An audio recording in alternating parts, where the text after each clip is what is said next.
परमेश्वर के नाम की महिमा हो कि परमेश्वर ने फिर हमें ये अवसर प्रदान किया कि हम उसके सन्निधि में आकर के परमेश्वर के वचन पे हम ध्यान देंगे।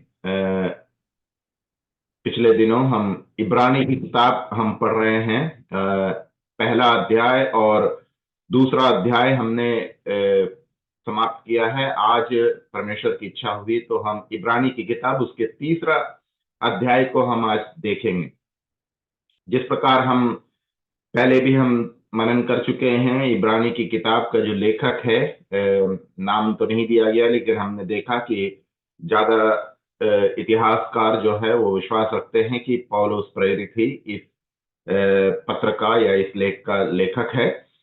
और जो इसका पश्चाताप है, जो जो इसका बैकग्राउंड है, पृष्ठभूमि है, इब्रानी विश्वासी लोग जो ताड़ना के कारण विश्वास में थोड़ा कमजोर हो गए थे और वो अपने विश्वास में डगमगा रहे थे। तो जो लेखक है उनका उद्देश्य यही है, इन लोगों को उत्साहित करना, उत्तेजित करना, प्रोत्साहन देना कि वो पीछे ना मुड़े। जो परेशानी मुसीबत है, उस मुसीबत से प्रभु यीशु मसीह उन्हें छुटकारा देंगे और प्रभु यीशु मसीह का वादा है कि वो कभी हमें छोड़ेंगे नहीं, कभी हमें त्यागेंगे नहीं। इसलिए अपने विश्वास में अटिक रहना, अपने विश्वास में मजबूत बने रहना, क्योंकि प्रभु यीशु मसीह जब इस दुनिया में थे उनके अपने ही लोगों ने काफी ताड़ना उनके भी जीवन में दिया, लेकिन प्रभु यीशु मसीह विजय है। और जिस विश्वास को हम जिस विश्वास पे हम आगे बढ़ रहे हैं, जिस प्रभु यीशु मसीह पे हमने भरोसा रखा है, उस प्रभु यीशु मसीह को हम ना त्यागे। क्योंकि कुछ लोग जो थे वो पुराने यहूदी रीति रिवाज में वो जाना चाहते थे, क्योंकि वो लोग बलिदान और मंदिर के जो आचरण थे, रीति रिवाज थे, उस पे विश्वास रखते थे यहूदी मत के लोग। और वो लोग फिर वापस उसी यहूदी आचरण में, रीति रिवाज में जाना चाहते थे। कुछ लोग चाहते थे कि वो यहूदी रीति रिवाज भी करे ताकि उनको ताड़ना ना हो और मसीह पर भी विश्वास रखे। कुछ लोग जो थे वो डर के मारे वो अपने विश्वास को प्रकट नहीं कर रहे थे। तो लेखक का उद्देश्य यही है, अपने श्रोताओं को ये बताना कि अपने विश्वास में मजबूत बने रहो। परेशानी है, ताड़ना है, लेकिन ये सब क्षणभंगुर है, कुछ दिनों की बात है। और ये सब प्रभु यीशु मसीह हमारी अवस्था को जानता है। इसलिए विश्वास में बने रहना और अटिक रहना। जिस प्रभु यीशु मसीह पे तुमने भरोसा रखा है, उस प्रभु यीशु मसीह को त्यागना नहीं। हमने इब्रानी की किताब उसका पहला अध्याय जब हमने देखा था, वहां पे हमने देखा था कि प्रभु लेखक जो है अपने श्रोताओं को ये दिखाना चाह रहा था कि प्रभु यीशु मसीह को उन लोगों ने जो चुना है उनका निर्णय सही है। क्योंकि प्रभु यीशु मसीह जो है पुराने नियम के भविष्यताओं से श्रेष्ठ है। तो ये पूरा अध्याय, पूरा किताब जो है उसमें प्रभु यीशु मसीह की श्रेष्ठता को दिखाया गया है। क्योंकि पुराने नियम के जो यहूदी मत में विश्वास करने वाले लोग थे, वो मूसा को अपना पिता मानते थे, मूसा की आराधना करते थे, स्वर्गदूतों की आराधना करते थे। और लेखक बार बार हर अध्याय में हम देखेंगे उनका उद्देश्य यही है, ये दिखाना कि प्रभु यीशु मसीह इन सभी से श्रेष्ठ है। इसलिए तुम्हारा जो निर्णय प्रभु यीशु मसीह को चुनना वो सही निर्णय है। इसलिए हमने पहला अध्याय में हमने देखा, लेखक ने ये दिखाया कि प्रभु यीशु मसीह जो है वो पुराने नियम के भविष्यताओं से श्रेष्ठ है। और हमने वहां पे प्रभु यीशु मसीह के 7 गुण विशेषताओं को हमने देखा था। और हमने ये भी देखा था उसी अध्याय में, पुराने नियम के पुरोहित, पुराने नियम में स्वर्गदूतों की ये लोग आराधना करते थे, क्योंकि वो जानते थे कि जो न्याय प्रमाण इनको दिया गया था मूसा के द्वारा, स्वर्गदूत ला करके दिए थे, इसलिए वो स्वर्गदूत की भी आराधना करते थे। और हमने ये भी देखा, लेखक ने जब पहला अध्याय दूसरा अध्याय में हमने देखा, लेखक बार बार ये दिखाने की कोशिश कर रहा है कि स्वर्गदूत हमारे लिए सृष्टि की गई चीज है। हमें स्वर्गदूत की आराधना नहीं करना है, वो हमारी सेवा के लिए बनाया गया है। और पहले अध्याय में ही 4 से लेकर के 13 आयत में लेखक अपने श्रोताओं को प्रभु यीशु मसीह की श्रेष्ठता, वहां पर वो लेखक ने स्वर्गदूतों के साथ उनकी तुलना करके ये दिखाया कि वो स्वर्गदूतों से भी श्रेष्ठ है। इब्रानी की किताब दूसरा अध्याय जो हमने पिछले 2 हफ्ते में हमने देखा, वहां पे हमने ये बात को देखा कि हमारा जो उद्धार, जो प्रभु यीशु मसीह ने हमें दिया, वो इतना महान क्यों है। हमने कुछ गुण विशेषताओं को देखा था, why is our salvation great करके हमने देखा था। और इब्रानी की किताब 2 अध्याय 5 से लेकर के 18 तक जो पिछले हफ्ते हमने देखा था, वहां 8 कारणों को देखा था कि प्रभु यीशु मसीह का अवतार, उसका मनुष्य रूप धारण, प्रभु यीशु मसीह ने मनुष्य रूप धारण क्यों लिया, द इनकारनेशन ऑफ द सन। उसके 8 गुण विशेषताओं को हमने देखा था, या 8 कारणों को देखा था कि प्रभु यीशु मसीह मनुष्य रूप लेकर के वो उनका अवतार, वो अवतार बन करके वो इस धरती में वो क्यों आए, वो बात को हमने पिछले हफ्ते देखा था। और आज जो हम इब्रानी की किताब उसके 3 अध्याय की ओर हम जाएंगे। मैं वो स्क्रीन को शेयर करना चाहता हूं ताकि सब कोई इस स्क्रीन को देख सके।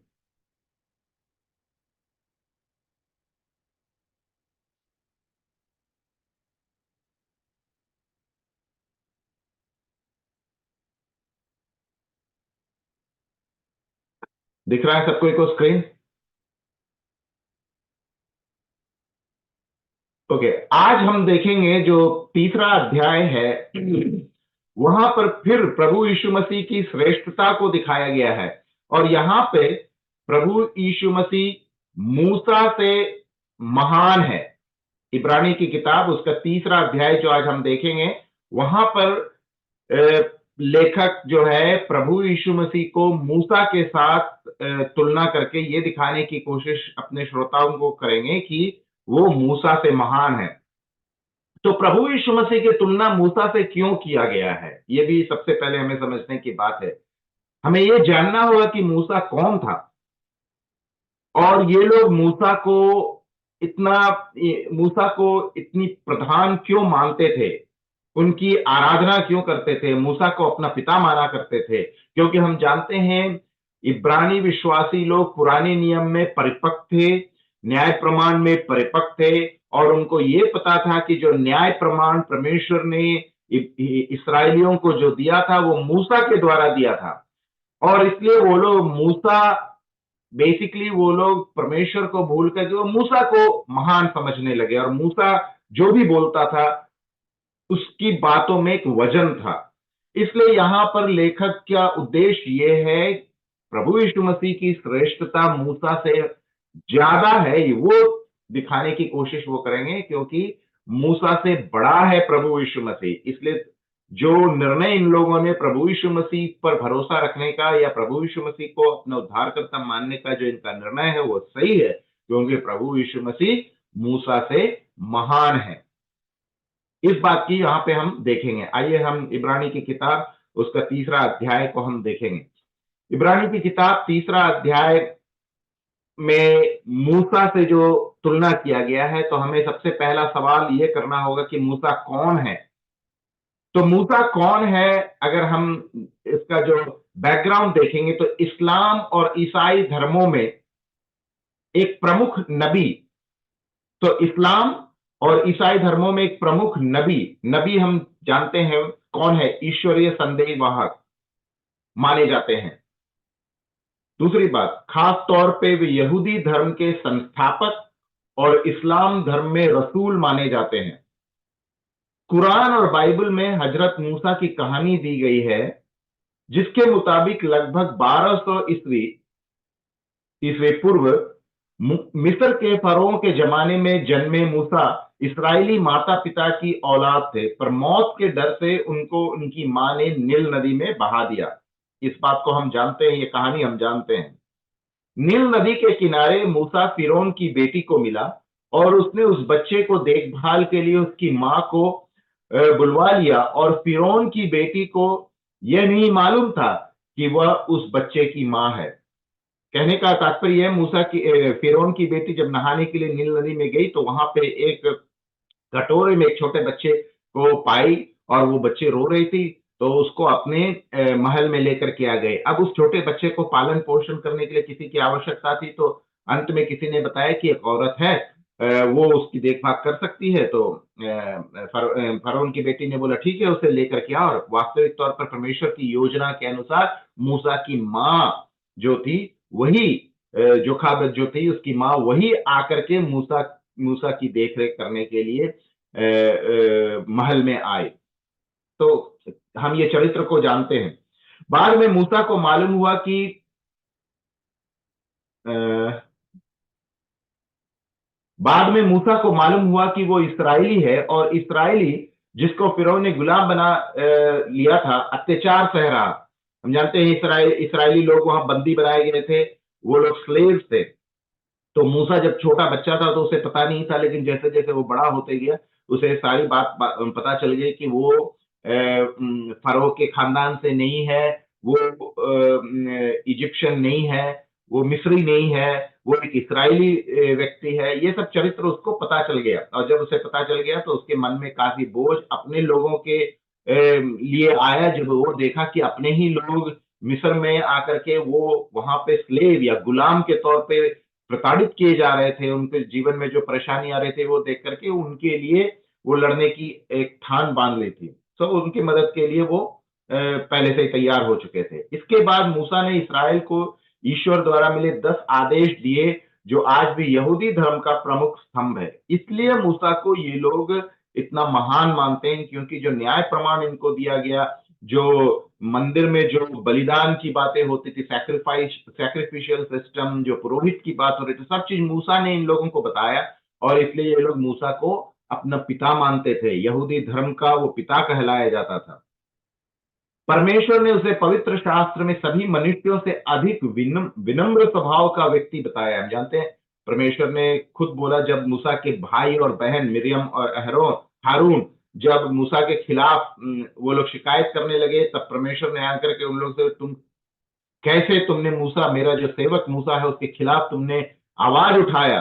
तब परमेश्वर बोलता है कि मैं मूसा से फेस टू फेस, मुख से मुख मिला करके मैं बात करता हूं और बड़ा विनम्र स्वभाव का व्यक्ति है, तुम उसके खिलाफ, मेरा जो सेवक है उसके खिलाफ तुम कैसे षड्यंत्र रच सकते हो। और परमेश्वर ने उन लोगों को शिक्षा भी दिया। हम जानते हैं मूसा 120 साल का था, मैंने 120 साल तक वो जीवित रहा। उसके जीवन को 3 भागों में बांटा जा सकता है। ये चरित्र है, हम पुराने नियम में जानते हैं इन बातों को, इसलिए हम इस पे ज्यादा ध्यान नहीं देंगे।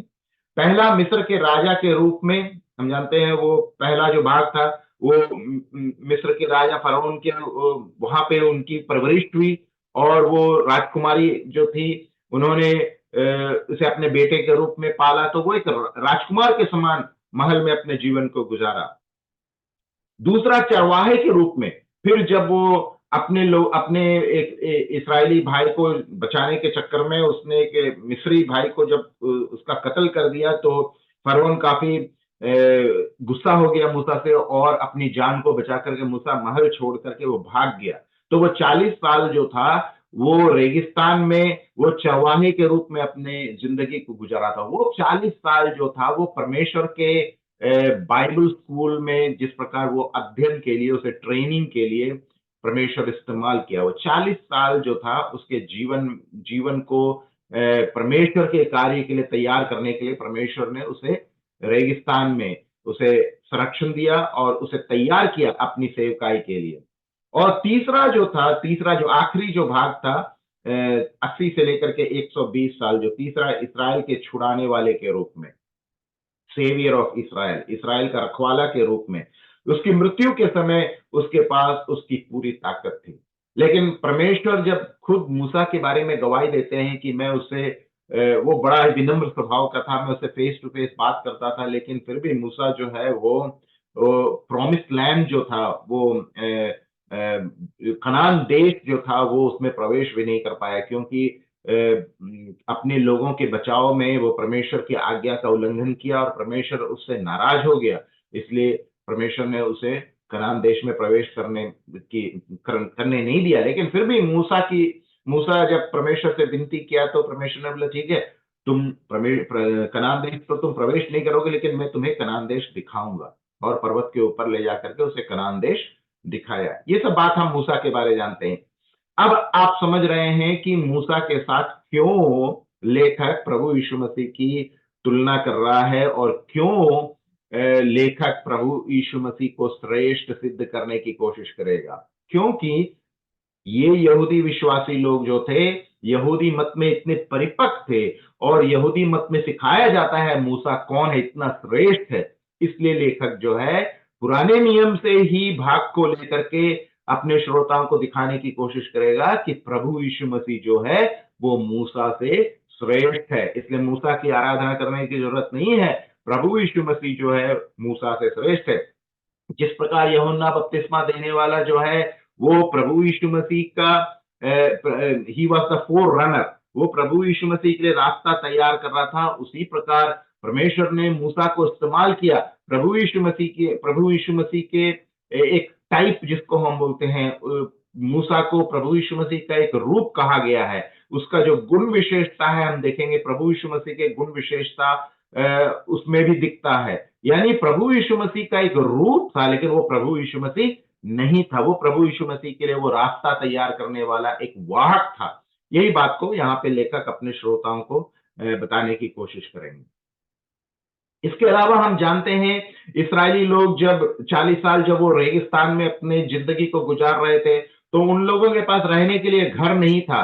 वो लोग तंबू में अपने जीवन को गुजारा करते थे। ये आप इस पिक्चर में आप देख सकते हैं किस प्रकार वो लोग अपने तंबू में अपने जीवन को बिताते थे। और जो टैबरनेकल था, जो परमेश्वर की आराधनालय थी, उनके चारों ओर ये लोग अपने तंबू को लगा करके ये लोग रहा करते थे।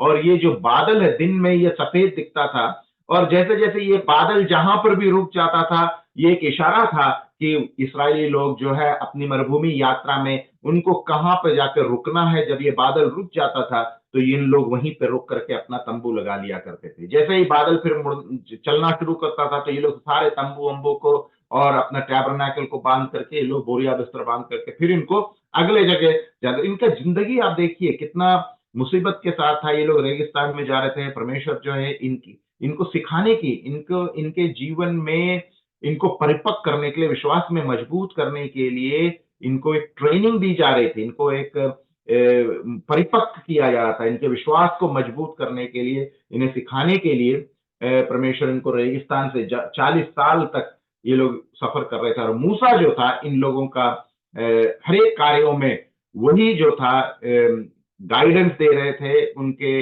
पिता के रूप में थे। जहां भी जाना था, कितने लोग मर गए रेगिस्तान में हम जानते हैं, और सभी कोई का जो फ्यूनरल सर्विस था वो सारी चीज मूसा ने ही किया। तो हर एक चीज के लिए मूसा जैसे ही बोलते थे, क्योंकि मूसा मनुष्य यानी इसराइली और परमेश्वर के बीच का एक मध्यस्थ था। हम जानते हैं पुराने नियम में वो लोग परमेश्वर जब पर्वत में आते थे, पर्वत के पास भी नहीं जा सकते, कोई जानवर भी नहीं जा सकता था। और ये मूसा भी जब परमेश्वर से बातें करता था तो एक बादल था, एक पर्दा के रूप में, क्योंकि अगर परमेश्वर को वो देख लिया तो पवित्र है परमेश्वर, वो मर जाएगा।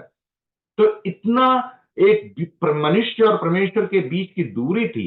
और मूसा जो था वो मनुष्य और परमेश्वर के यानी इस्राएली लोग और परमेश्वर के बीच का एक मध्यस्थ था, एक पुरोहित था, एक प्रॉफिट था। जो परमेश्वर को कुछ बात अपने लोगों को बताना था तो वो मूसा को बताते थे, और मूसा आकर के लोगों को बताते थे। लोगों को अगर कुछ परमेश्वर की आराधना के लिए कुछ अगर बलिदान करना है तो मूसा लेकर के परमेश्वर के पास आते थे, एक मध्यस्थ के रूप में था। इसलिए मूसा इनके जिंदगी में, इनके लहू में, इनके परिवार में, इनके खून में, हर चीज में, हर पल जो है मूसा इनके जीवन का एक हिस्सा था। बिना मूसा के कुछ नहीं हो सकता था। इसलिए ये लोग मूसा की इतनी आराधना करते थे। तो हम जिस प्रकार दिखा रहे थे, ये बादल जो है दिन में सफेद दिखता था, लेकिन रात में जो है अब अंधकार हो जाता है रात में, तो ये यही सफेद बादल रात में क्या होता है, आग बन जाता था।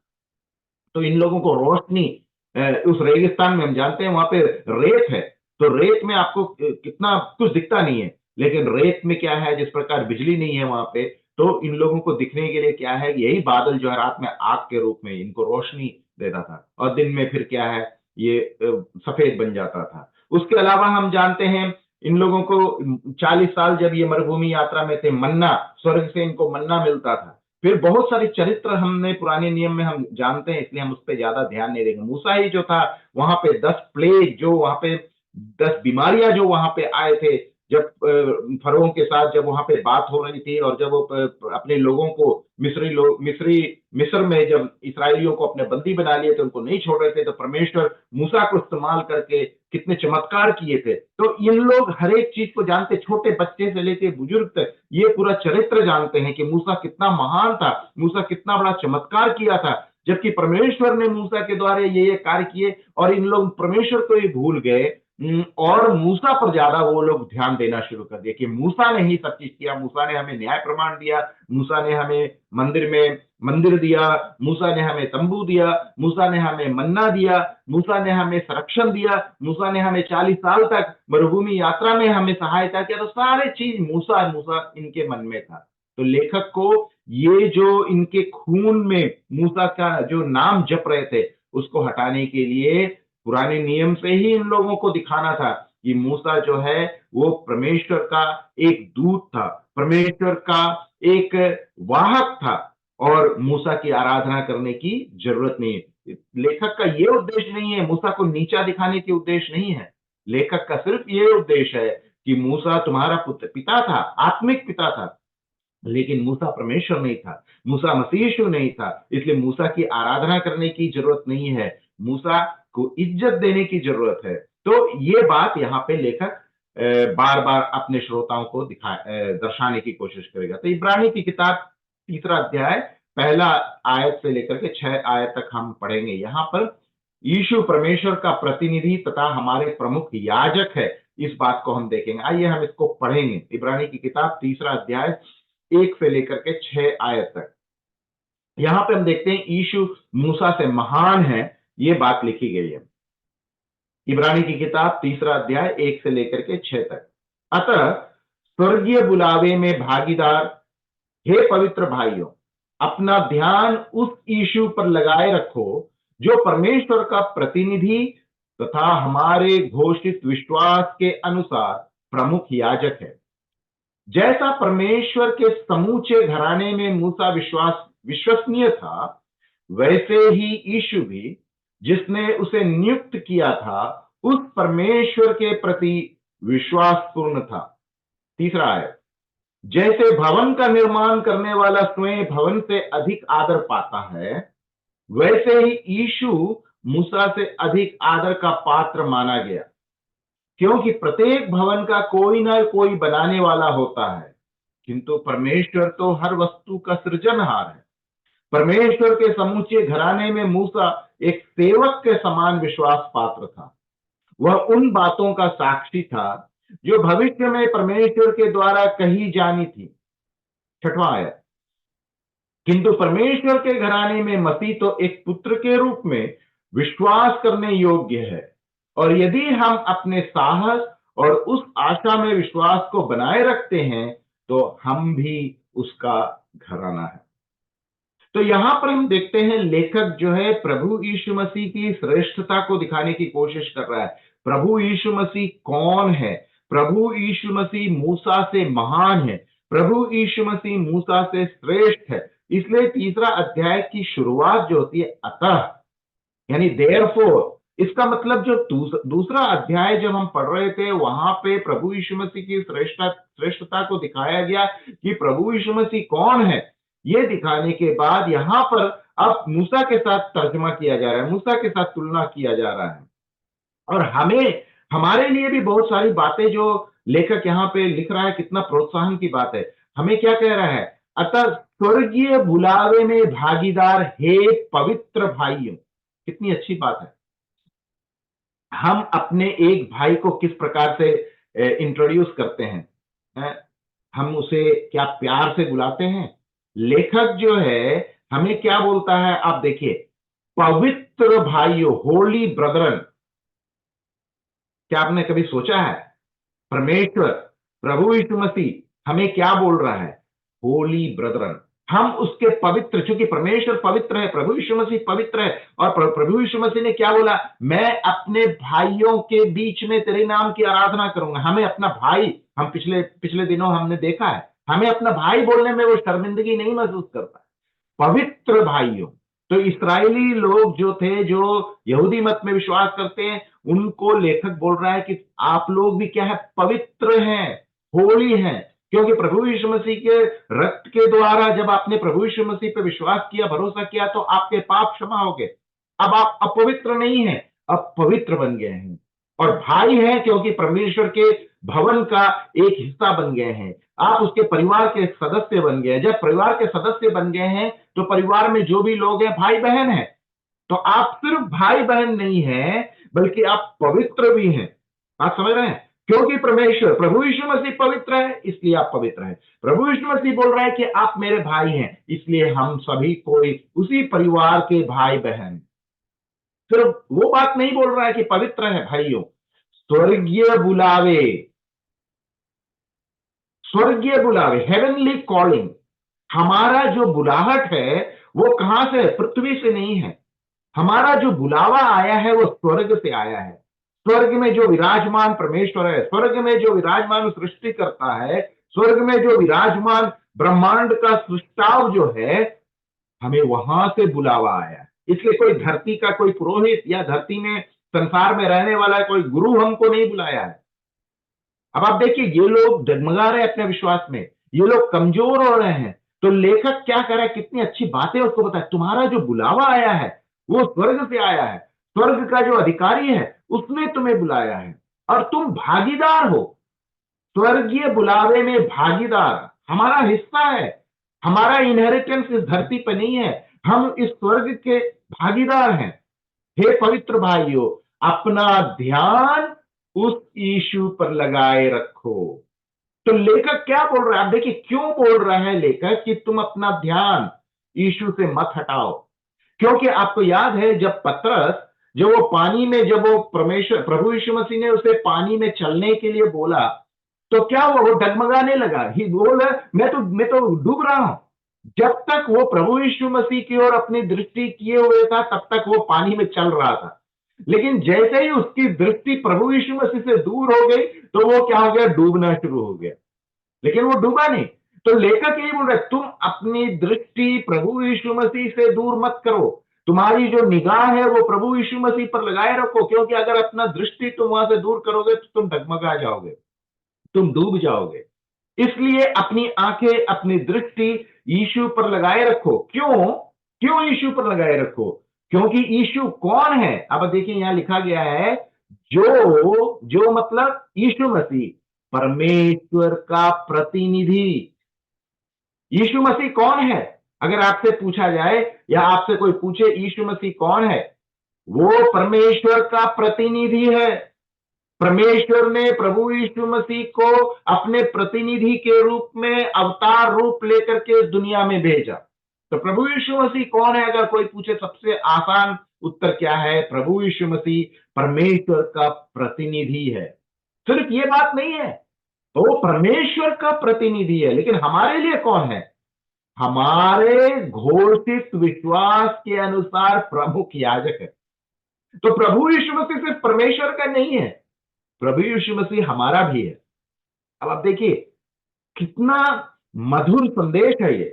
लेखक अपने यहूदी भाई बहनों को बोल रहा है कि तुम लोग स्वर्गीय बुलावे के भागीदार हो, उसमें तुम्हारा अधिकार है, तुम पवित्र हो, तुम भाई हो। और प्रभु यीशु मसीह कौन है? वो परमेश्वर का प्रतिनिधि है।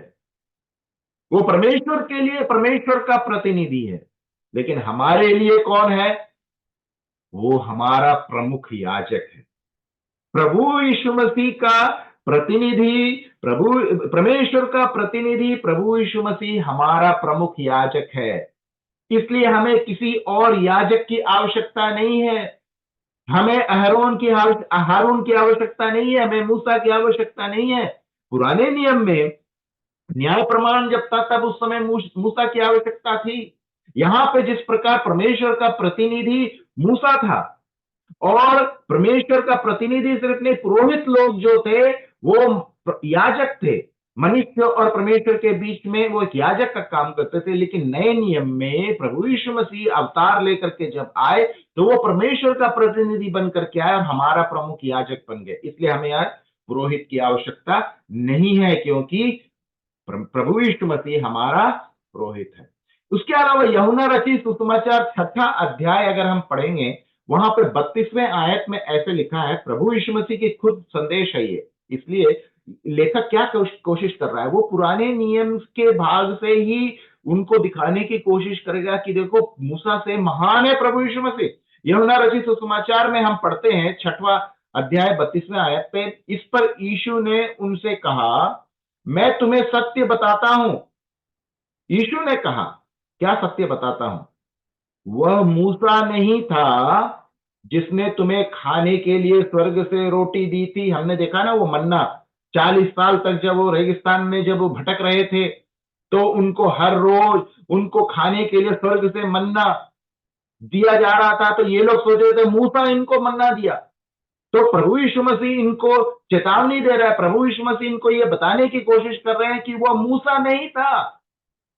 मन्ना जो तुमको मिला था 40 साल तक, तुम जब तृप्त हुए थे, तुम कभी भूखे नहीं रहे थे, उस समय तुम सोच रहे हो कि मूसा ने तुमको खाना खिलाया। अरे वो मूसा नहीं था जिसने तुम्हें खाने के लिए स्वर्ग से रोटी दी थी, बल्कि यह मेरा पिता है जो तुम्हें स्वर्ग से सच्ची रोटी देता है। मूसा तो एक वाहक था, मूसा एक प्रतिनिधि था, परमेश्वर का प्रतिनिधि था। परमेश्वर ने मूसा के द्वारा चमत्कार किए, परमेश्वर ने मूसा के द्वारा नियम तुमको दिए, लेकिन वो एक प्रतिनिधि था। और प्रभु यीशु मसीह का प्रतिनिधि, परमेश्वर का प्रतिनिधि हम देखते हैं यहां कौन है? प्रभु यीशु मसीह।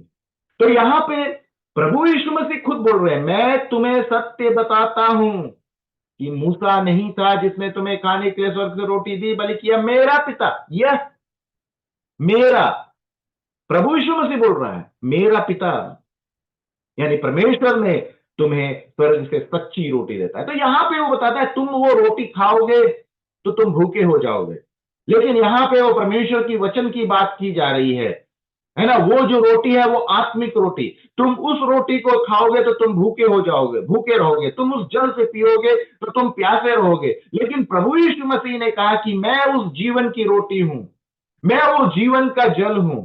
प्रभु यीशु मसीह ने कहा, मैं जीवन की रोटी हूं, जो मुझसे खाएगा वो कभी भूखा नहीं रहेगा। मैं जीवन का जल हूं, जो मुझसे पिएगा वो कभी प्यासा नहीं होगा। 33वां, वह रोटी जिसे परमपिता देता है वो स्वर्ग से उतरी है। वो जो रोटी है स्वर्ग से उतरी है, यानी प्रभु यीशु मसीह है जो स्वर्ग से उतरी है। हम जानते हैं ना, स्वर्ग से नीचे आया हुआ कौन है? सिर्फ प्रभु यीशु मसीह है जो स्वर्ग से आया है। तो प्रभु यीशु मसीह बोलते हैं, वो रोटी मैं हूं जो पिता ने इस दुनिया में भेजा है और जगत को जीवन देती है। तो जो रोटी स्वर्ग से उतरी है वो प्रभु यीशु मसीह है, और उस रोटी को खाओगे तो वो जीवन देता है, एक नया जन्म देता है, एक न्यू बर्थ।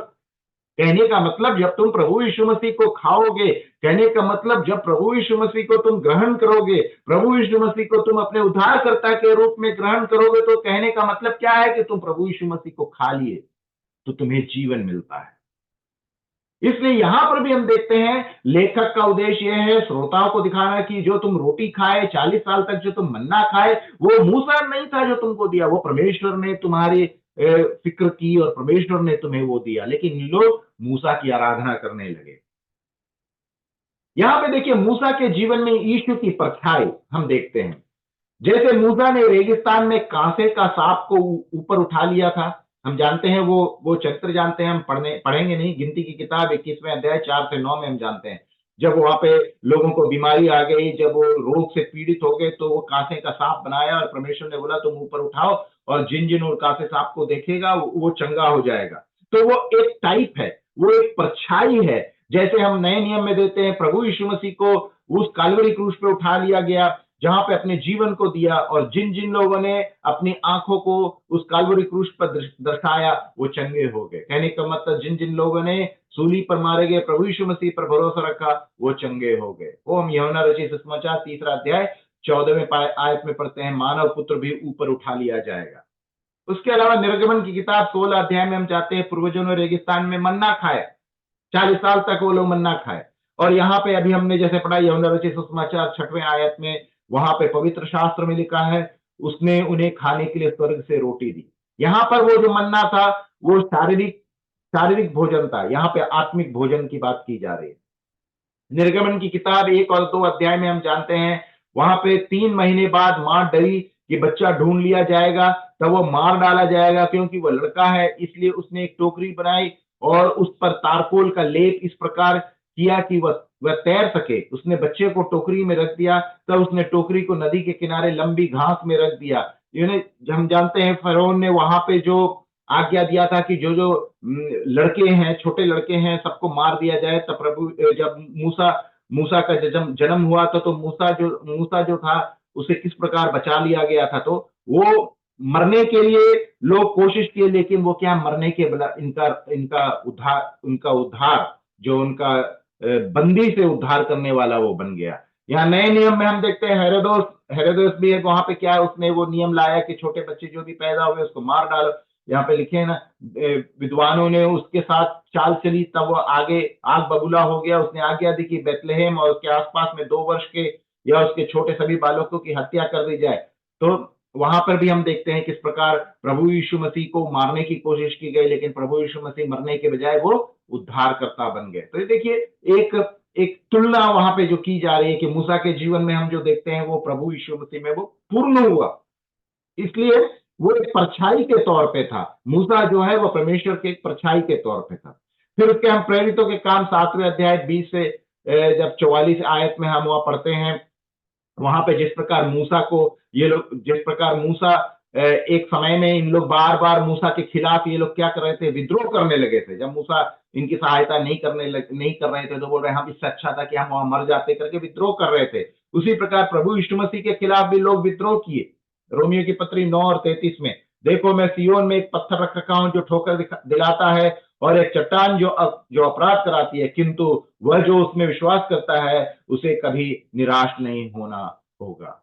मूसा पर भी जो लोगों ने विश्वास किया, उन लोग क्या किए, बार बार अविश्वास था इनके जीवन में, इसलिए क्या, वो पूरा जनरेशन, वो पूरा जो उस समय के जो लोग थे, सारे लोग जो है वो मर गए, क्योंकि वो मूसा ने जो बातें इन लोगों को कही, उन्होंने भरोसा नहीं रखा। सिर्फ 2 लोग उन बातों पर विश्वास किए थे, कालेब और जोशुआ की हम बात को हम जानते हैं। जब वो वहां पे कनान देश में वो गए थे, वहां पे जाने के बाद जब बड़े बड़े जायंट को देखे तो ये लोग डर गए। ऐसा कैसे हो सकता है, हम दूध और मधु के देश में जब परमेश्वर ने बोला तुम्हें ले जाएंगे, तो लोग विश्वास नहीं किए। इसलिए पूरा अविश्वास के कारण वो जनरेशन वो पूरा मर गए। लेकिन जिन लोगों ने विश्वास किया, उन्हें परमेश्वर ने आशीष दिया। इस बात को हम देखते हैं। तो यहाँ पे हम देखते हैं कि किस प्रकार मूसा जो है वो प्रभु यीशु मसीह का एक परछाई के रूप में हम पुराने नियम में देखते हैं। इब्रानी की किताब 3 अध्याय 1 आयत जो अभी हमने पहले देख लिया, वहां पर हम इस बात को देखते हैं कि यीशु मूसा से पद में महान है। पहली बात, लेखक जो है अपने श्रोताओं को बता रहा है कि यीशु से, या मूसा जो है, प्रभु यीशु मसीह जो है वो मूसा से पद में, इन हिज पोजिशन, उसका जो पोजीशन है, उसका जो पद है, उस पद में प्रभु यीशु मसीह मूसा से महान है। यहां पर हम देखते हैं क्या है, अतः स्वर्गीय बुलावे में भागीदार हे पवित्र भाइयों, अपना ध्यान उस यीशु पर लगाए रखो जो परमेश्वर का प्रतिनिधि था, हमारे घोषित विश्वास के अनुसार प्रमुख याजक है। मूसा प्रमुख याजक नहीं था, लेकिन प्रभु यीशु मसीह जो है वो प्रमुख याजक है। तो यीशु मसीह का जो पद क्या है, वो पद है प्रमुख याजक का। मूसा को प्रमुख याजक का पद नहीं मिला, लेकिन प्रभु यीशु मसीह का जो पद है वो प्रमुख याजक, high priest, a great high priest. इसलिए प्रभु यीशु मसीह जो है वो पद में मूसा से महान है। पहली बात, उसका पहला आयत, इब्रानी की किताब 3 अध्याय पहले आयत में लेखक अपने श्रोताओं को दिखाने की कोशिश कर रहा है। दूसरा पद, वहां पे यीशु मूसा से कार्य में महान है। सिर्फ पोजीशन में ही नहीं, अपने पद में ही नहीं, बल्कि अपने कार्य में भी मूसा से महान है। प्रभु यीशु मसीह जो है, in his works he is greater than Moses. कैसे? दूसरी आयत को हम पढ़ेंगे, इब्रानी की किताब 3 अध्याय 2 आयत। जैसे परमेश्वर के समूचे घराने में मूसा विश्वसनीय था, वैसे ही यीशु भी, जिसने उसे नियुक्त किया था, परमेश्वर ने नियुक्त किया था, उस परमेश्वर के प्रति विश्वास पूर्ण था। मूसा जो था वो फेथफुल था, वो विश्वसनीय था। उसी प्रकार प्रभु यीशु मसीह भी अपने पिता के प्रति विश्वास पूर्ण था। तीसरा है, जैसे भवन का निर्माण करने वाला स्वयं भवन से अधिक आदर पाता है। अब देखिए, ताजमहल, ताजमहल को किसने बनाया हम पूछेंगे तो जो मजदूर लोग थे उन लोगों ने बनाया किसने? मजदूर लोगों ने, लेकिन कोई मजदूर को नहीं जानता है। हम बोलते हैं शाहजहां ने बनाया, या हम शाहजहां को सब कोई जानते हैं। ताजमहल कितने लोग सुने हैं, लेकिन शाहजहां, है ना? तो कहने का मतलब क्या, भवन बनाने वाला या निर्माण करने वाला भवन से अधिक आदर पाता है। यहां पर भी वही बात कही गई है, जैसे भवन का निर्माण करने वाला स्वयं भवन से अधिक आदर पाता है, वैसे ही यीशु मूसा से अधिक आदर का पात्र माना गया। बात समझ रहे हैं? प्रभु यीशु मसीह मूसा से अधिक आदर का पात्र क्यों माना गया? क्योंकि वो भवन का निर्माण करने वाला है। चौथा है, क्योंकि प्रत्येक भवन का कोई ना कोई बनाने वाला होता है, किंतु परमेश्वर तो हर वस्तु का सृजनहार है। हर भवन को बनाने वाला कोई ना कोई है, और भवन को बनाने वाला जो है वो आदर से श्रेष्ठ है। तो मूसा को बनाने वाला कौन है? वो परमेश्वर है। इसलिए भवन से ज्यादा आदर किसे मिलना चाहिए? सृष्टाव को, सृष्टिकर्ता को। प्रभु यीशु मसीह सृष्टि करता है, प्रभु यीशु मसीह सृजनहार है, इसलिए मूसा से ज्यादा आदर पाने के योग्य है। भवन, ये भवन कौन है? मूसा एक भवन है। आगे हम पढ़ेंगे, वहां पे ये भवन कौन है उसका उत्तर दिया गया है। मैं और आप उसके भवन है। कलीसिया प्रभु यीशु मसीह का भवन है, हाउस, चर्च। चर्च कौन है? कलीसिया कौन है? मैं और आप हैं, और उस कलीसिया का सिर प्रभु यीशु मसीह है। तो हम है वो भवन। मूसा भी वो भवन का एक हिस्सा है, और भवन का निर्माण करने वाला कौन है? वो प्रभु यीशु मसीह। इसलिए यीशु मसीह मूसा से महान है। तीसरा पॉइंट जो है लेखक वो अगले आयत में दिखाएंगे। यीशु मूसा से व्यक्तित्व में महान है। In his personality Jesus Christ is greater than Moses. पांचवा और छठवां है, परमेश्वर के समूचे घराने में मूसा एक सेवक के समान विश्वास पात्र था। मूसा कौन था परमेश्वर के भवन में? एक सेवक, एक सर्वेंट। वह उन बातों का साक्षी था जो भविष्य में परमेश्वर के द्वारा कही जानी थी। यही बात हमने पहले देखा ना। मूसा कौन था? मूसा प्रतिनिधि था, उन बातों का साक्षी था जो भविष्य में परमेश्वर के द्वारा कही जानी थी। भविष्य में कौन है? प्रभु यीशु मसीह। इसलिए मूसा प्रभु यीशु मसीह का साक्षी था। पुराने नियम में परमेश्वर ने मूसा को एक साक्षी के तौर पर इस्तेमाल किया। जो नए नियम में पूर्ण होना था वो प्रभु यीशु मसीह परमेश्वर के द्वारा कही जानी थी। किंतु परमेश्वर के घराने में मसीह तो एक पुत्र के रूप में विश्वास करने योग्य है। और यदि हम अपने साहस और उस आशा में विश्वास को बनाए रखते हैं तो हम भी उसका घराना है। यहां उत्तर मिल गया ना। इसका घराना कौन है? अभी हम पिछले आयत में देखे थे, जो हम बोल रहे थे उसके घराने में हम, लिखा है ना, हम ही उसका घराना है। हम उसके घराने के लोग हैं। मूसा उसके घराने में। तो यहां पे लिखा, यहां पे जो लेखक ये बताने की कोशिश कर रहा है कि देखो, मूसा से व्यक्तित्व में भी प्रभु यीशु मसीह महान है। मूसा कौन था? उस भवन में सेवक है, लेकिन प्रभु यीशु मसीह कौन है? पुत्र है। तो किसका आदर ज्यादा होना चाहिए? एक भवन में एक नौकर, एक सेवक की ज्यादा आदर होनी चाहिए, या एक पुत्र की ज्यादा आदर होनी चाहिए? स्वाभाविक है, परमेश्वर ने प्रभु यीशु मसीह को अपना पुत्र बोला है, लेकिन परमेश्वर का मूसा कौन था? एक सेवक था। घराना कौन है? मैं और आप उस घराने में, उस मंदिर में, उस चर्च में, उस कलीसिया में हम लोग कौन है? सेवक हैं।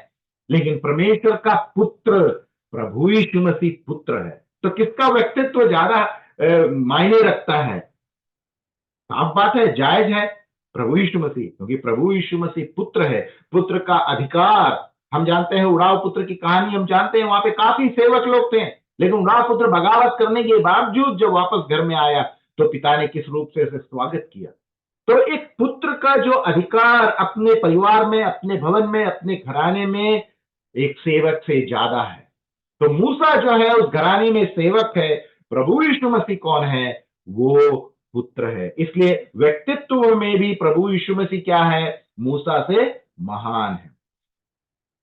तो हमने 1 से लेकर के 6 आयत में 3 गुण विशेषताओं को हमने देखा, जहां लेखक जो है अपने श्रोताओं को यह दिखाने की कोशिश की कि मूसा से प्रभु यीशु मसीह महान है। इसलिए तुम प्रभु यीशु मसीह को चुने हो, उस पे भरोसा रखे हो, प्रभु यीशु मसीह को मत छोड़ो, उस विश्वास से मत मुड़ो, यहूदी मत में फिर वापस मत जाओ, क्योंकि प्रभु यीशु मसीह यहूदी मत से महान है। प्रभु यीशु मसीह स्वर्गदूतों से महान है। प्रभु यीशु मसीह तुम्हारे पुराने नियम के प्रवाचक भविष्यताओं से महान है। प्रभु यीशु मसीह जो है तुम्हारा जो पिता, यहूदी मत का जो पिता मूसा, उससे भी महान है। अब आइए इब्रानी की किताब 3 अध्याय 7 से लेके 11 तक जो ये बात कही गई है, ये भी पुराने नियम भजन संहिता से यहाँ पे लेखक ने उस कोटेशन को लेकर के यहाँ पे दिखाया है। 7 से लेकर के 11 आयत ऐसे कहते हैं, इसलिए पवित्र आत्मा कहता है, ये भजन संहिता का भाग है। भजन संहिता 95, हम जानते हैं भजन संहिता 95 किसने लिखा है? दाऊद ने लिखा है। लेकिन कितनी अच्छी बात है, हम बोलते दाऊद ने लिखा है, लेकिन यहाँ पे देखिए 7वां आयत कैसे लिखता है, यहाँ दाऊद का नाम नहीं है। इसलिए पवित्र आत्मा कहता है, इसलिए कि परमेश्वर का वचन यदि पतरस ने लिखा है या पौलुस ने लिखा है, हम बोलते हैं कि इसने लिखा है, इसने लिखा है, लेकिन वास्तविक तौर पे किसने लिखा है? पवित्र आत्मा का कहता है। पवित्र आत्मा की अगुवाई के द्वारा मनुष्य ने लिखा है। इसलिए पवित्र आत्मा कहता है, हम देखेंगे उस भाग को, भजन संहिता 95 से लिया गया है। 8वां आयत, आज यदि उसकी आवाज सुनो, अपने हृदय जड़ मत करो, जैसे बगावत के दिन में किए थे। ये पुराने नियम में वो लोग जब रेगिस्तान में थे, 40 साल की मरुभूमि यात्रा की बात कर रहे हैं, जब मरुस्थल में परीक्षा हो रही थी। 9वें आयत, मुझे तुम्हारे पूर्वजों ने परखा था, उन्होंने मेरे धैर्य की परीक्षा ली। यहां परमेश्वर की बात कही जा रही थी कि इस्राएली लोग को, ये लोग परमेश्वर ने इस्राएली लोगों को, अपने चुने हुए लोगों को मिस्री गुलामी से जब बाहर किया, उन लोगों को जल दिया पीने के लिए, मन्ना दिया खाने के लिए, उनके कपड़े कभी फटे नहीं, उनके चप्पल कभी खराब नहीं हुए, उनको किसी तरह की परेशानी नहीं हुई, फिर भी बार बार बार बार बार बार परमेश्वर के खिलाफ विद्रोह कर रहे थे, मूसा के खिलाफ विद्रोह कर रहे थे, उनकी परीक्षा ले रहे थे। तो परमेश्वर कितना निराश हो गए, इतना चमत्कार करने के बाद भी ये लोग इतने अविश्वास में थे कि बाद में हम जानते हैं कि हारून जब मूसा पर्वत में गया तो हारून नीचे बेचारा था वहां पे, तो उसको बोला कि एक तुम मूर्ति बनाओ, हम उसकी आराधना करेंगे, मूसा कब आएगा करके इतना विद्रोह किया। इतना चमत्कार देखने के बाद भी इन लोगों ने परमेश्वर के खिलाफ गया। परमेश्वर के कितना उनको कितना चोट लगा। यही बात यहाँ पे लिखे गए, तुम्हारे पूर्वज ने मुझे परखा, उन्होंने मेरे धैर्य की परीक्षा ली और मेरे कार्य देखे। हम लोगों ने ये चमत्कार नहीं देखा, लेकिन उन लोगों ने अपने आंखों से सिर्फ देखा नहीं, उसको परखा, उसका भागीदार बना, जिन्हें मैं 40 वर्षों से करता रहा। 1 दिन 2 दिन 3 दिन नहीं, 40 वर्षों तक करता रहा। वह यही कारण था जिसमें उन जनों से क्रोधित था। अब उत्तर मिल गया, परमेश्वर ने इस्राएलियों से क्यों क्रोधित हुआ? यही कारण था। कौन सा कारण था? इतना चमत्कार करने के बाद भी ये इस्राएली लोगों ने, तुम्हारे पूर्वजों ने मुझे परखा, मेरी परीक्षा ली और मेरे धैर्य की परीक्षा ली। मेरे कार्यों को देखने के बाद भी 1 दिन नहीं 2 दिन नहीं, 40 दिन 40 वर्षों तक मैंने उसका सहायता किया और इन लोगों ने मुझ पे भरोसा नहीं किया। इसी कारण मैं उन जनों से क्रोधित था और फिर मैंने कहा था, इनके हृदय सदा भटकते रहते हैं, ये मेरे मार्ग जानते नहीं। मैंने क्रोध में इसी से तब शपथ लेकर कहा था, वे कभी मेरे विश्राम में सम्मिलित नहीं होंगे।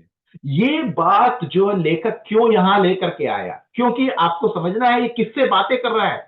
हम लोगों से तो हमारे लिए एक प्रैक्टिकल एप्लीकेशन है, लेकिन इनका जो श्रोता है यहूदी मत में परिपक्व लोग हैं। इन लोगों के पिता लोग, जो इनके पूर्वज लोगों ने क्या क्या किया था इनको पता है। तो वो लेखक वहां से ये चरित्र को ला करके दिखाने की कोशिश करे, देखो परमेश्वर की परीक्षा तुम्हारे पिता ने किया, तुम्हारे पूर्वजों ने किया और परमेश्वर कितना क्रोधित हुआ। इसलिए परमेश्वर अपने क्रोध में उन लोगों से कहा कि तुम मेरे विश्राम में, उनका जो विश्राम देश कौन था? कनान देश था। परमेश्वर ने बोला था मैं दूध और मधु वहां बहती है उस देश में, उस विश्राम देश में तुम्हें ले जाऊंगा, लेकिन कोई भी उस विश्राम देश में प्रवेश नहीं कर पाया। क्यों नहीं प्रवेश कर पाया? अविश्वास के कारण।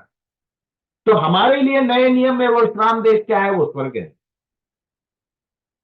अविश्वास के कारण हम स्वर्ग में नहीं जा सकते, हमें विश्वास चाहिए। तो लेखक का जो उद्देश्य है अपने श्रोताओं को बोल रहा है, तुमने प्रभु यीशु मसीह पर भरोसा रखा, उसके उसके भरोसे को मत तोड़ो। तुम्हारा जो विश्राम स्थान है वो स्वर्ग है। उसने बोला है कि मैं स्वर्ग में जा रहा हूं तुम्हारे लिए भवन तैयार करने के लिए, जब भवन तैयार हो जाएगा मैं वापस आऊंगा, तुम्हें ले जाऊंगा। लेकिन तुम अविश्वास में अपने जीवन को मत व्यतीत करो। अगर अविश्वास में जीवन को व्यतीत करोगे, देखो तुम्हारे पूर्वजों ने क्या किया, और परमेश्वर ने क्या क्या किया? उसे क्रोध आया। इसलिए तुम परमेश्वर के क्रोध को मत भड़काओ। परमेश्वर दयालु है। भजन संगीता 95 देखिए 7 से लेकर के 11 तक यही भाग लिया गया। वो हमारा परमेश्वर, हम उसकी भक्त हैं, यदि हम उनकी सुने तो हम आज उसकी भेड़ हैं। परमेश्वर कहता है तुम जैसे मरीबा और मस्तल में मस्सा में कठोर थे, वैसे कठोर मत बनो। तेरे पूर्वजों ने मुझको परखा था, उन्होंने मुझे परखा, तब उन्होंने देखा कि मैं क्या कर सकता हूं। 10वें आयत, मैं उन लोगों के साथ 40 वर्ष तक धीरज बनाए रखा, मैं यह भी जानता था कि वे सच्चे नहीं है। उन लोगों ने मेरे सीख पर चलने से नकारा, सो मैं क्रोधित हुआ और मैंने प्रतिज्ञा की कि वे मेरे विशाल की धरती पर कभी प्रवेश नहीं कर पाए। तो लेखक का उद्देश्य ये बातें लाने का कारण क्या है? ये लोग भी उसी स्थिति में है। प्रभु यीशु मसीह पर भरोसा किए, प्रभु यीशु मसीह को अपना उद्धारकर्ता के मानने के बाद वो लोग पीछे मुड़ने की कोशिश कर रहे हैं, यहूदी मत में जाने की कोशिश कर रहे हैं। तो लेखक इन लोगों को चेतावनी दे रहा है, तुम्हारे पूर्वजों ने जैसा किया, तुम्हारे पिताओं ने जैसा किया, तुम वो गलती मत करो। क्यों? उन लोगों के गलती के कारण उन्हें दंड मिला। तुम भी अगर वही गलती दोहराओगे तो तुम्हें भी दंड मिलेगा। इसलिए वो गलती मत दोहराओ, पीछे मत मुड़ो, अपने विश्वास में अटिक रहो, अपने विश्वास में मजबूत बने रहो। और ये भाग जो है वो गिनती 20 में हम पढ़ सकते हैं। ये चरित्र है जो क्या हुआ था वहां पे मरा और मसीबा में, वहां पे जब पानी के लिए वो लोग तड़प रहे थे, फिर वहां पर जो घटना घटी थी वो गिड़गिड़ा रहे थे। ये चरित्र हम जानते हैं, इसलिए मैं इसमें पढ़ूंगा नहीं। 12वें आयत में हम 12 से 16 आयत, अगर हम 19 आयत जो है आखिरी भाग है उसको हम पढ़ेंगे। इब्रानी की किताब 3 अध्याय 12 से 19 तक। हे भाइयों, देखते रहो कि तुम में से किसी के मन में पाप और अविश्वास ना समा जाए, जो तुम्हें सजीव परमेश्वर से ही दूर भटका दे। देखिए, ये बातें मरा और मसीबा की बात कर करके लेखक जो है अब इन लोगों से बातें कर रहा है, अभी के इब्रानी विश्वासी लोग जिन्होंने मसीह को अपने उद्धारकर्ता के रूप में ग्रहण किया, उनसे बातें कर रहा है। हे भाइयों, देखते रहो कि तुम में से किसी के मन में पाप और अविश्वास ना समा जाए। तुम्हारे पूर्वजों के मन में क्या समाया था? पाप और अविश्वास समाया था। इसलिए तुम उस गलती को मत दोहराओ, तुम्हारे मन में पाप और अविश्वास ना समाए, जो तुम्हें सजीव परमेश्वर से ही दूर भटका दे। तो तुम्हारे मन में अगर पाप और अविश्वास अगर आ गया तो क्या हो जाएगा? उसका परिणाम क्या होगा? तो परमेश्वर से दूर भटक जाओगे। 13वां है, जब तक ये आज का दिन कहलाता है, तुम प्रतिनिधि परस्पर एक दूसरे का धीरज बांधते रहो, ताकि तुम में से कोई भी पाप के छलावे में पड़कर जड़ मत बन जाए।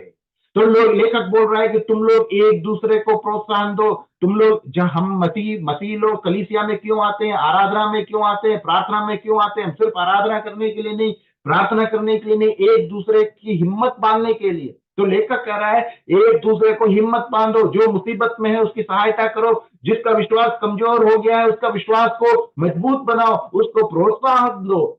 एक भाई मुसीबत में है तो उसकी सहायता करो। 14वें आयत, यदि हम अंत तक दृढ़ता के साथ अपने प्रारंभ के विश्वास को थामे रहते हैं तो हम मसीह के भागीदार बन जाते हैं। अब आप समझ रहे हैं लेखक, ये लोग विश्वास यहूदी मत को छोड़ करके कितने उत्तेजना के साथ, कितने उत्तेजित थे। इनके शुरुआत के दिन में प्रभु के लिए कितना कार्य करने के लिए ये लोग अपने जान देने के लिए तैयार थे, और आज जब इनके जीवन में परेशानी आ रहा है तो ये लोग पीछे मुड़ने की बात करते हैं। आज हम और आप अपने जीवन में इसको लागू कर सकते हैं। हम लोग भी जब प्रभु यीशु मसीह को ग्रहण किए, हमारा जो पहला प्यार जो था वो कितना मजबूत था। प्रभु यीशु मसीह के लिए ये करेंगे वो करेंगे, लेकिन आज जब हम 10 साल हो गया, 20 साल हो गया, हमारा वो प्यार ठंडा हो गया। तो लेखक बोलता है अपने पहला प्यार को याद करो, अपने पहले दिन को याद करो और उसको याद करते हुए अपने जीवन को आगे बढ़ाओ और अंत तक दृढ़ता के साथ अपने प्रारंभ के विश्वास को थामे रहो। अगर ये करोगे तो क्या होगा? मसीह के भागीदार बन जाओगे। जैसा कि कहा गया, यदि आज उसकी आवाज सुनो, अपने हृदय जड़ मत करो, जैसे बगावत के दिनों में किए थे। भजन संहिता 95 में हमने पढ़ा ना, 16वां आयत। भला वे कौन थे जिन्होंने सुना और विद्रोह किया? क्या वे ही नहीं थे जिन्होंने मूसा ने मिस्र से बचाकर निकाला था? मूसा के खिलाफ विद्रोह किया। वो 40 वर्षों तक किन पर क्रोधित रहा? देखिए सवाल है और उसका उत्तर भी यहीं पे आप देखिए। वो 40 वर्षों तक किन पर क्रोधित रहा? इस्राएली लोग जो थे, जब मिस्र से इनके बंदी से परमेश्वर ने छुड़ा लिया तो इन लोग क्रोधित हो गए। तो किन पर क्रोधित हुए? क्या उन्हीं पर नहीं जिन्होंने पाप किया था और जिनके शव मरुस्थल में पड़ रहे थे? 18वें आयत। परमेश्वर ने किन के लिए शपथ उठाई थी कि वे उसके विश्राम में प्रवेश नहीं कर पाएंगे? क्या वे ये नहीं थे जिन्होंने उसकी आज्ञा का उल्लंघन किया? आप परमेश्वर को कैसे दोष दे सकते हैं? परमेश्वर ने ये इनको इतना आशीष दिया, इनको इतना चमत्कार दिया, फिर भी परमेश्वर के खिलाफ विद्रोह किया। और जब विद्रोह किया तो परमेश्वर ने इनको आज्ञा दिया, क्यों आज्ञा का उल्लंघन इन लोगों ने किया, इसलिए क्या किया? परमेश्वर ने इनको दंड दिया और ये लोग वहां मर गए। यही लिखा था ना, ये मरुस्थल में इनके शव मरुस्थल में पड़े रहे थे। ये सारे लोग वहां मरुस्थल में मर गए जिन्होंने आज्ञा का उल्लंघन किया। 19वां आयत। इस प्रकार हम देखते हैं कि वे अपने अविश्वास के कारण ही वहां प्रवेश पाने में समर्थ नहीं हो सके। तो इस्राएली लोग, आपके पिता पूर्वज लोग क्यों विश्राम देश में प्रवेश नहीं कर पाए? उसका उत्तर यहां पे है, अविश्वास। अभी हमने देखा पाप, तो अविश्वास का परिणाम हम यहां पे देखते हैं। या अविश्वास, अब हमारे लिए भी लेखक यही बात बता रहा है। हम अंत करेंगे इब्रानी की किताब 3रा अध्याय 19, जो हमने पढ़ा 12 से लेकर 19 पद में, वहां पे लेखक जो है 4 बातों को बताता है अविश्वास का परिणाम। ये इस्राएली पूर्वज लोगों ने अविश्वास किया, पाप किया और उसके कारण उन्हें दंड मिला। तो अविश्वास का परिणाम क्या है? यहां पे हम देखते हैं। पहला, इब्रानी की किताब 3रा अध्याय 12वें आयत में अविश्वास का परिणाम क्या है? परमेश्वर से दूर भटकना। अगर आप अविश्वास करेंगे तो परमेश्वर से दूर भटक जाएंगे। इसलिए पहले ही जब शुरुआत किया तो लेखक ने क्या बोले? अपनी दृष्टि प्रभु यीशु मसीह पर लगाए रखो। अगर प्रभु यीशु मसीह से दृष्टि दूर करोगे तो तुम्हें शैतान अपने चंगुल में फंसा लेगा। इसलिए अविश्वास में रहोगे तो उसका परिणाम है कि तुम परमेश्वर से दूर भटक जाओगे। दूसरा, इब्रानी की किताब 3रा अध्याय 13 से 16 में पढ़ते हैं, अपने हृदय जड़ करना। अगर तुम अविश्वास में जीवन को गुजारोगे तो तुम्हारा हृदय जो है वो कठोर हो जाएगा। इब्रानी लोग, जो हिब्रू विश्वासी लोग थे, जो यहूदी मत में विश्वास करने वाले इनके पूर्वज लोग थे, अपने हृदय को जड़ कर दिए थे, कठोर कर दिए थे। इतना चमत्कार देखने के बाद, इतना आशीष पाने के बाद भी जो शंका था, अविश्वास के कारण उनका हृदय कठोर हो गया था। ये दूसरा परिणाम है अविश्वास का। तीसरा, इब्रानी की किताब 3रा अध्याय 17वें आयत में हम देखते हैं विद्रोह। अगर अविश्वास करेंगे तो आप परमेश्वर के खिलाफ विद्रोह करेंगे। और चौथा, इब्रानी की किताब 3रा अध्याय 18 और 19 आयत में हमने देखा वादा किए हुए आशीर्वाद का नुकसान। परमेश्वर ने, प्रभु यीशु मसीह ने मुझे और आपको वादा दिया है कि आप विश्राम स्थान में प्रवेश करेंगे। इस्राएली पूर्वजों को ये आश्वासन दिया गया था, तुम्हारा जो विश्राम स्थान कनान देश में तुम प्रवेश करोगे। लेकिन अविश्वास के परिणाम के कारण क्या हुआ? वो कनान देश जो उनके हिस्से में नहीं आया, रेगिस्तान में वो सारे मर गए। तो लेखक हमें और आपको ये बता रहा है कि अगर आप अविश्वास करेंगे तो आपका जो कनान देश है, जो स्वर्ग है, वो वायदे का देश है। आशीर्वाद हमें दिया गया है वो वायदे के देश में। सियोन देश हमारा देश, एक गीत है ना, सियोन देश हमारा देश, हम वहां वास करेंगे। तो वो वायदे का देश है, वो आशीर्वाद दिया गया है, वो वचन का वचन दिया गया है, वो हम नुकसान कर जाएंगे। तो लेखक जो है अपने श्रोताओं को ये बताने की कोशिश कर रहा है, अविश्वास में अपने जिंदगी को मत गुजारो। अगर अविश्वास में अपने जिंदगी को गुजारोगे तो क्या होगा? काफी तरह के पाप हो जाएंगे। और सिर्फ पाप नहीं होगा, वहां पे हम देखते हैं लोग जो थे अविश्वास में कितने तरह के परेशानी से वो गुजरे थे। और सिर्फ वो परेशानी से ही नहीं गुजरे, वो उस देश में भी वो प्रवेश नहीं कर पाए। मेरे प्रियजनों, प्रभु हम सबों को आशीष दे। प्रभु हम सबों को ये प्रेरणा दे कि हमने प्रभु के इतने चमत्कार को देखे हैं। प्रभु यीशु मसीह हमारे लिए मारा गया, गाड़ा गया, तीसरे दिन जी उठा, और प्रभु यीशु मसीह ने हमें इतने आशीष दिया। और उस विश्वास को जो हमने मजबूती से पकड़ रखा है, उस विश्वास को हम ना छोड़े। लेखक अपने श्रोताओं को ये बताना चाह रहा है कि तुमने इतनी घटनाओं को देखा है, तुमने इतने चरित्र को देखा है, तुम्हारे पूर्वजों ने अविश्वास में, पाप में अपने जीवन को व्यतीत किया और उसके कारण उनके जीवन में दंड आया। तुम्हारे भी जीवन में परेशानी है, ताड़ना है, लेकिन हिम्मत मत हारो। प्रभु यीशु मसीह पर भरोसा रखो। प्रभु यीशु मसीह तुम्हें आशीष देगा। प्रभु यीशु मसीह वो नैया को पार कराएगा। प्रभु के नाम की महिमा होने पाए। आने वाले दिन में हम इब्रानी की किताब उसका चौथा अध्याय को हम देखेंगे। परमेश्वर की नाम की महिमा हो।